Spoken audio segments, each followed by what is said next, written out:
Everything, Everywhere, All at Once is directed by Kwan and Darren Scheinert, stars Michelle Yeoh, Stephanie Hsu, Huy Quan, Jenny Slate, James Hong, and Jamie Lee Curtis.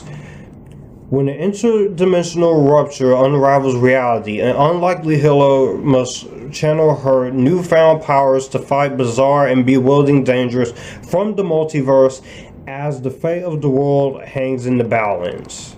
So this was the first multiverse movie before Multiverse of Madness, and this is one of two multiverse movies in live action that we were getting. We were supposed to have The Flash and Across the Spider-Verse this year, but those got pushed back to next year. I'm not gonna talk about those because I'm still curious about them. When it comes to Everything, Everywhere, All at Once, this was something I was actually pretty curious about. It looked crazy. It looked like it was a different type of movie for A24, and I'm not the biggest A24 fan. I'm gonna let y'all off with that right now. There are some movies of theirs I like. I like a lot of their movies. Like, I enjoyed X, which was actually very surprising. The Green Knight was really good. I love Hereditary. I love Midsommar. And Room is my favorite film of theirs they're done. They have some pretty good movies I've enjoyed. But I am not a die-hard fan. I haven't seen every single A24 movie. But when I saw the trailers for this, and when I heard about the premise of this, I said to myself, this looks like the most absurd, craziest, weirdest movie A24 could give me. But I wanted to see how it is. And also, Michelle Yeoh was finally gonna get to be the lead in a big movie like this. Had me even more curious. And I have to tell you, Everything, Everywhere, All at Once was actually really awesome. And I very much had a fun time when it comes to this movie.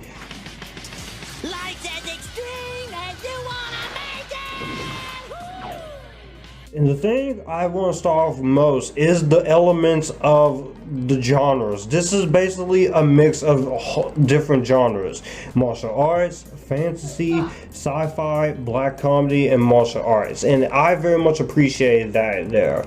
And this movie really handles its imagination and its direction very well. There is a reason why this movie is making $61 million and it still is being talked about by a lot. This movie is really fun. I enjoy a lot of what this movie has to bring.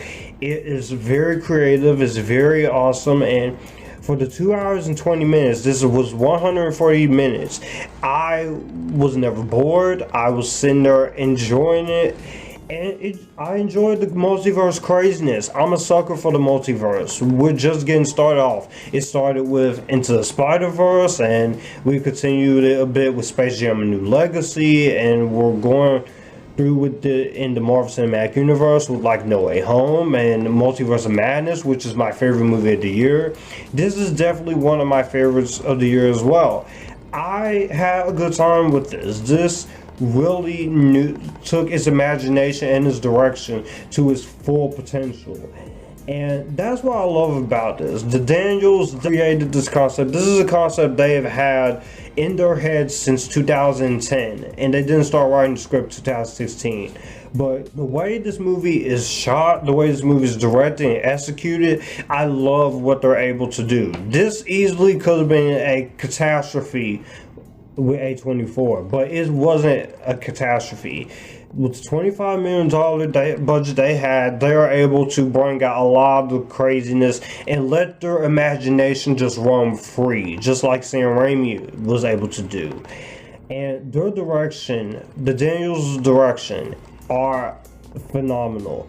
Also, I very much love the themes about existentialism, nihilism, and your identity. I very much love that. I'm a sucker for those types of things in movie, and it really just captured so much fun that this movie had to offer, and it just made the movie even more better for it. It's really awesome, and I very much like a lot of what this movie had to say. and it really knew what it was setting out to do. I very much enjoyed a lot of it that was gonna go on. In the technical aspects, this movie is very well shot by Larocca. It is very well edited, and the music is also very good. Song Deluxe does the score.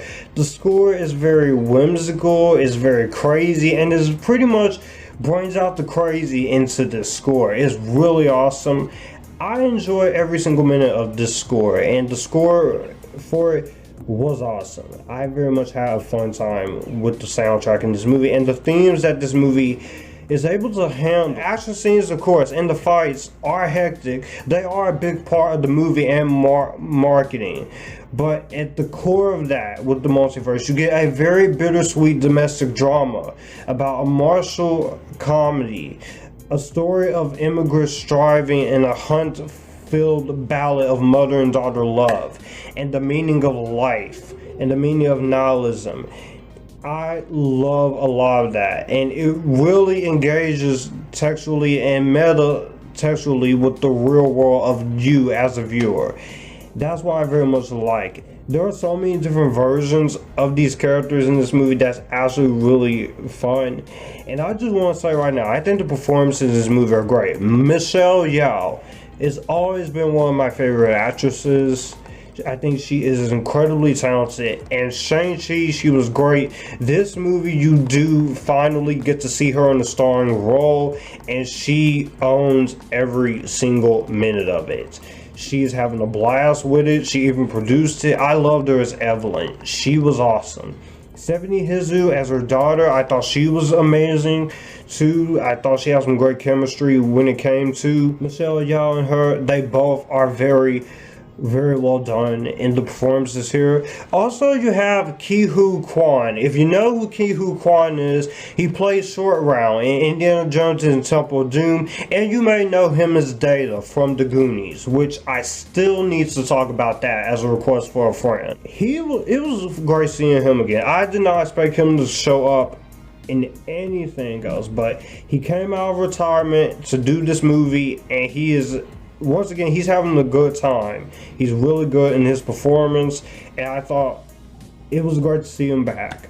James Hong, one of the most legendary actors, I thought he was great. You also have Jenny Slate and Jamie Lee Curtis. They both do a very good job. All of these performances in this movie are well done. I love the performances in this movie.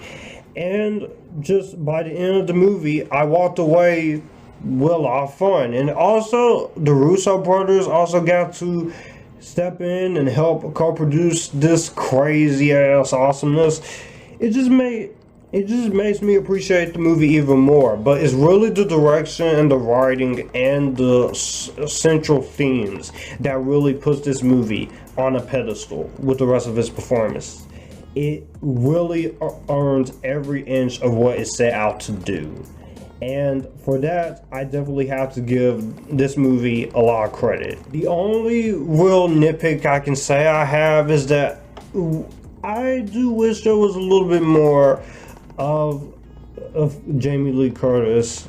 But that's really it, because I thought she was really hilarious. It's good to see her in a non-Halloween movie as always. She's always great. I love Jamie Lee Curtis.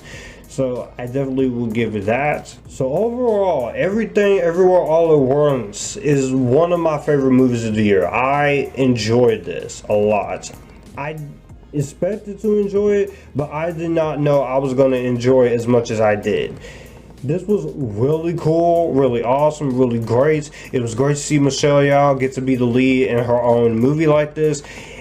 This movie had no reason to be as good as it was, but this is definitely one of my favorite A24 movies. This is wild, it's weird, it's wacky, it's funny, it's emotional. This is great, and I'm gonna give Everything Everywhere All at Once a better than Vampire Academy. I was close to giving it the Spider-Verse approval, but better than Vampire Academy. Perfect grade. I have little to no issues with this movie. If you have not seen this, go see it. This movie is awesome. And if you're gonna ask me which one do I prefer, the multiverse movies, I still prefer Doctor Strange and the Multiverse of Madness, but I love this one a lot too. Well, that's going to do it for the video that you just watched. I will have my channel here, so you would like to see anything here, click the channel icon, subscribe for more. I will also leave a video and maybe a playlist here, so in case you want to see what I'm about. As always, stay Epictasticness, join the Epictasticness, and you guys keep it cool.